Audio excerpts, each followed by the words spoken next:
Hello everybody, this is Dr. Jawad. Thank you for tuning in. If you haven't done so already, hit the subscribe button, bell notification, the like button, and leave a comment and share this video with a friend or post it on your Facebook, Instagram, whatever site to help share with others because caring is sharing and I appreciate it. Hello, this is Dr. Jawad. Thank you for tuning in.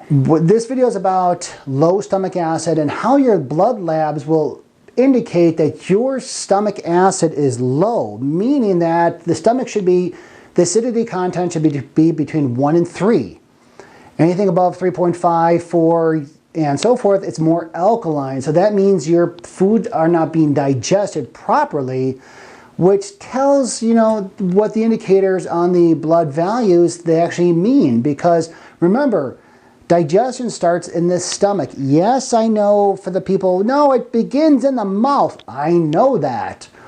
Sure, but the real hardcore digestion of the proteins, which are the basic building blocks from amino acids, happen in the stomach. Yes, I know carbohydrates and starches digest in the mouth. So for the people who don't write in, please don't. So when it comes to the lab values for hypochlorhydria, that's low stomach acid, and that's anything from a pH of 4 and above, will lead to indigestion. Indigestion meaning not digesting properly.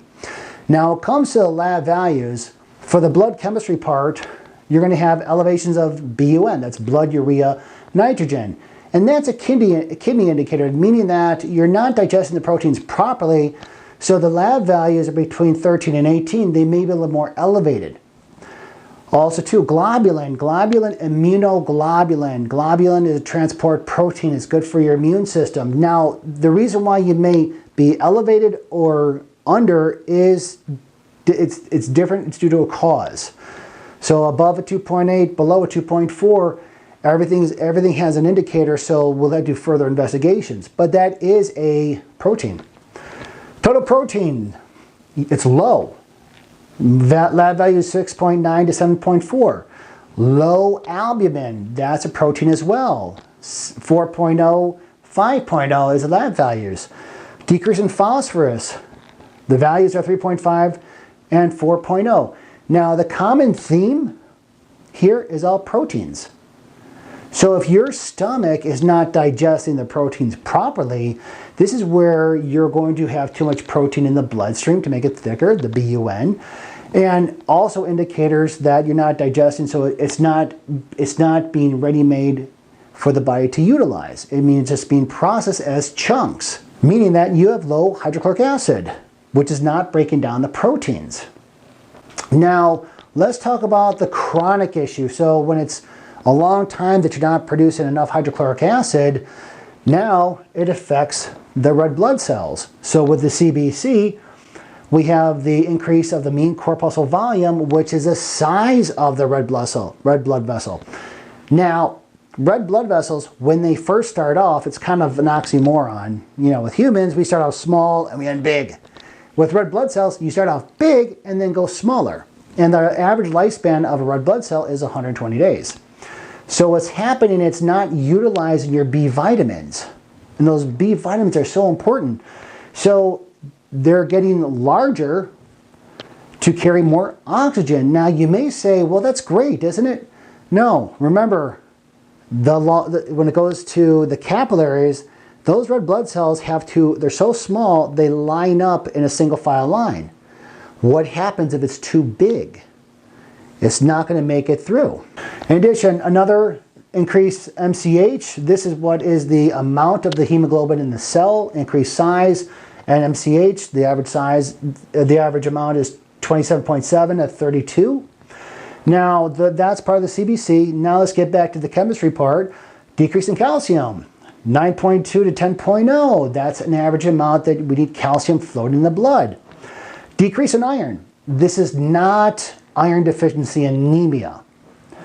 85 to 130. This means that if decrease in serum iron, you may have malabsorption syndrome.